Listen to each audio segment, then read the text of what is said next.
నెత్తి మీద శని ఉంటే ఏ దారి ఎటు పోయినా చేసే ప్రతి పని బట్టా పంచలవుతుంది, అడ్డంగా దొరికిపోతూనే ఉంటాం. తాజాగా నెత్తి మీద కాదు నరాల్లో శని నిండిపోయింది ఆంధ్రప్రదేశ్ మాజీ ముఖ్యమంత్రికి నారా చంద్రబాబు నాయుడుకు.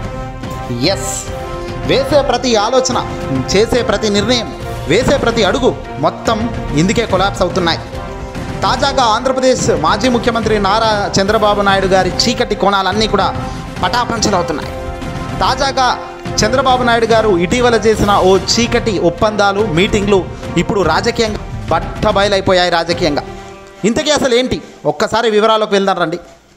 ప్రశాంత్ కిషోర్ ఈ మధ్యకాలంలో చంద్రబాబుకు భజన చేస్తున్న బ్యాచ్ల్లో ఈ వ్యక్తి కూడా చాలా కీలకంగా మారిన వ్యక్తి అని మనందరికీ తెలిసిందే. ప్రశాంత్ కిషోర్ ఎందుకు ఒక్కసారిగా ఈ మాదిరిగా వ్యాఖ్యలు చేస్తున్నాడు, జగన్ ఖచ్చితంగా ఓడిపోతాడు అంటూ స్టేట్మెంట్లు ఎందుకు పాస్ చేస్తున్నాడు అని అనేక సార్లు మనకు క్వశ్చన్ వచ్చే ఉంది. ఏందో చంద్రబాబు మనిషి నట్టుగా ఆయన బిహేవ్ చేస్తున్నాడేంటి అని అంతా అవాక్కుడు అవుతున్నారు. దీనికి బలం చేకూరేలా తాజాగా మమతా బెనర్జీ గారు, ముఖ్యమంత్రి గారు చాలా కీలక వ్యాఖ్యలు చేశారు. ఆమె ఓ మీడియా ఛానల్కు ఇచ్చిన ఇంటర్వ్యూలో పలు సంచలన విషయాలను బయటపెట్టేశారు.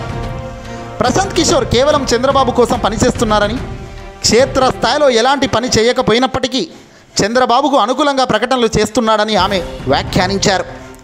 చంద్రబాబు బీజేపీని గెలిపించేందుకు ప్రశాంత్ కిషోర్ తెర వెనుక పనిచేస్తున్నారని, దీనిపై తనకు స్పష్టమైన సమాచారం ఉందని కుండబద్దలు కొట్టారు. ప్రశాంత్ కిషోర్కు ఇతర ఏవేవో సమస్యలు ఉన్నాయన్నారు.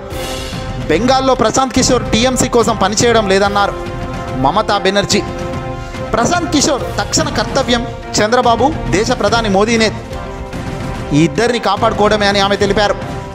పశ్చిమ బెంగాల్ శాసనసభ ఎన్నికల తర్వాత ఎన్నికల వ్యూహకర్తగా పనిచేయబోనని స్పష్టమైన భీషణ ప్రకటన చేశాడు ప్రశాంత్ కిషోర్. ఐపాక్ సంస్థ నుంచి తప్పుకొని బీహార్లో రాజకీయం అరంగేట్రం చేశాడు పీకే. తొలుత బీహార్లో సీఎం నితీష్ కుమార్ పంచన చేరి జేడీయూ నేతగా చలామణి అయ్యాడు.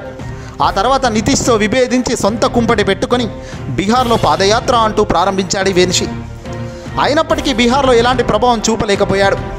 అంటే అక్కడ చెల్లని కాసుగా ముద్రపడ్డారు. ఇదే క్రమంలోనే గత ఏడాది ఆఖరులో తెలంగాణ, ఛత్తీస్గఢ్, మధ్యప్రదేశ్, రాజస్థాన్, మిజోరాం రాష్ట్రాల శాసనసభలకు జరిగిన ఎన్నికల్లో ప్రశాంత్ కిషోర్ జోస్యాలన్నీ తప్పైపోయాయి. ఆయన చెప్పినవన్నీ ఆటర్ ఫ్లాప్ అయ్యాయి. తెలంగాణలో బీఆర్ఎస్ గెలుస్తుందని ప్రశాంత్ కిషోర్ కుండబద్దలు కొడితే అక్కడ తేడా కొట్టింది. మధ్యప్రదేశ్, రాజస్థాన్, ఛత్తీస్గఢ్లలో కాంగ్రెస్ గెలుస్తుందని చెబితే ఆ 3 రాష్ట్రాల్లోనూ బీజేపీ ఘన విజయం సాధించింది. పీకే అటర్ ఫ్లాప్ ఇక్కడే ప్రారంభమైంది మొత్తం కూడా. సర్వే సంస్థలు, రాజకీయ పార్టీలకు సలహాలతో అప్పట్లో పేరు తెచ్చుకున్న ఈ ప్రశాంత్ కిషోర్ ఎంత వేగంగా ఎదిగాడో అంతే వేగంగా నేలకు దిగి వచ్చాడు. క్షేత్రస్థాయిలో ఉన్న సంబంధాలన్నీ తెగిపోవడంతో తాను ఏం చేస్తున్నానో తెలియని పరిస్థితి వచ్చింది ఆయనకు. రాజకీయ నాయకుడు కావాలనుకున్న కల కాస్త చెదిరిపోయింది. ఈ నేపథ్యంలో భారీగా డబ్బులకు ఆశపడి పొలిటికల్ బ్రోకర్గా మారాడు అంటూ ఢిల్లీలోని పెద్దలు ఇప్పుడు ఆరోపణలు గుర్పుతున్నారు. ఆంధ్రప్రదేశ్ ఎన్నికలు సమీపిస్తున్న వేళ చంద్రబాబు నాయుడు విసిరిన ప్యాకేజీకి పీకే పడిపోయాడు అన్న తెలుగుదేశం ప్రచారం నిజమే. ప్రత్యేక విమానంలో ప్రశాంత్ కిషోర్ను విజయవాడకు తీసుకువచ్చిన నారా లోకేష్ నేరుగా కరకట్ట ఇంట్లో మీటింగ్ పెట్టించాడు. ఆ సమావేశంలో ఏం జరిగిందో ఏమో తెలియదు కానీ ఆంధ్రప్రదేశ్లో కూటమి గెలుస్తుంది అంటూ పిచ్చి మాటలు మాట్లాడుతున్నాడు. పీకే ప్రకటనలు చేస్తున్నాడు. తన వ్యాఖ్యలకు ఎలాంటి సాంకేతిక ఆధారాలు లేకపోయినప్పటికీ, ఎలాంటి లాజిక్ చూపించలేకపోయినప్పటికీ తన పాత్ర, తన బ్రాండ్ను వాడుకొని ప్రచారం చేసుకునే పనిలో పడ్డాడు ఈ పెద్ద మనిషి. అయితే విశ్వసనీయతకు కోల్పోవడంతో పీకే మాటలు ఎవడు కూడా పట్టించుకునే పరిస్థితి లేదు. ఇప్పుడు ప్యాకేజీ ఎంత ముట్టిందో కానీ బాగా ఊదడంలో మాత్రం పీకే ముందుంటున్నాడు. ఎలాంటి సర్వేలు చేయకుండా, గణాంకాలు లేకుండానే ఆ పార్టీ ఓడిపోతుందని చెప్పడం ఖచ్చితంగా రాజకీయ ప్రేరేపితమే అని విశ్లేషకులు కూడా సైతం బల్లగుద్ది చెప్తున్నారు. ఆంధ్రప్రదేశ్లో వైఎస్ఆర్సీపీ అధినేత ముఖ్యమంత్రి జగన్మోహన్ రెడ్డి గారికి రోజు రోజుకు ప్రజల్లో ఆదరణ విపరీతంగా పెరుగుతుండడం, తెలుగుదేశం పార్టీ కూటమి ఓటమి ఖాయమని తేలడంతో ప్రజల్లో గందరగోళం సృష్టించాలన్న ఉద్దేశంతోనే పీకేతో చంద్రబాబు ఆ వ్యాఖ్యలు చేయిస్తున్నట్లుగా ప్రచారం జరుగుతుంది.